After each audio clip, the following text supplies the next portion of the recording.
Well, hey everybody, Andy Kvernen here with another Cornerstone Connection daily devotional. From time to time, I meet people who maybe are exploring the faith, are coming to church, but haven't yet quite figured out what this whole thing is all about. And I'll ask them a question, and perhaps it's a question I've even raised here on the Cornerstone Connection before. If you're standing at the gates of heaven when you die, and there God says to you, why should I let you in? What would you say? And maybe I'll pose that to you right now. What would you say? This is a hypothetical situation. It's not actually how it's going to work. We're either going to be in heaven or we're not at that point. And yet it makes you think, doesn't it? What would you say if God said, why should I let you into heaven? You know what most people say? And perhaps this is something you were thinking. Most people say, I think I've done some pretty good things. I think I'm a good person. I've treated people well. I know I'm not perfect, but I haven't murdered anybody. I haven't, done these X, Y, and Z sins. And so, I think God's going to let me in. Well, friends, the Apostle Paul writes the book of Galatians, a letter to the Galatian church, to refute that kind of a thinking. Because that kind of thinking is based on a notion that I can do enough good things to earn God's favor. That if I act a certain way, if I avoid certain things, that God is obligated to let me in.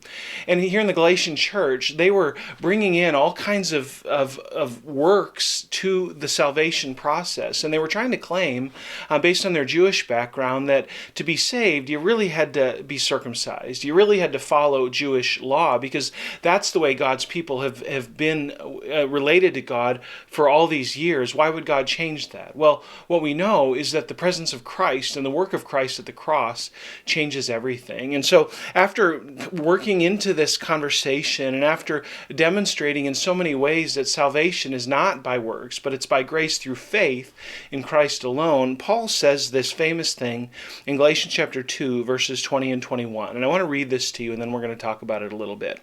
He says, I have been crucified with Christ. It's no longer I who live, but Christ who lives in me. In the life I now live in the flesh, I live by faith in the Son of God, who loved me and who gave himself for me.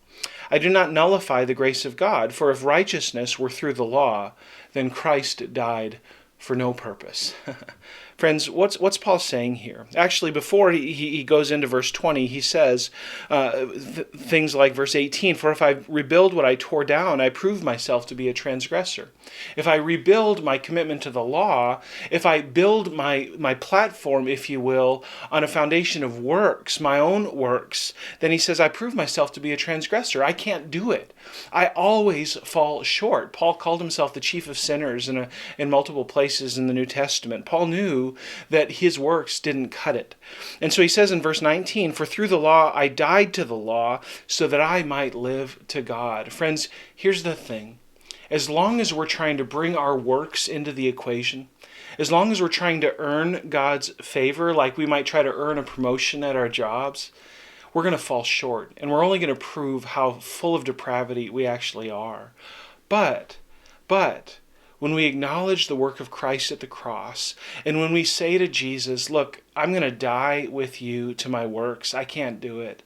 And I'm going to participate with you in death. I've been crucified with Christ because I need to die to myself, and I need to be raised in the only way possible to new life, which is in Christ, in you, Jesus.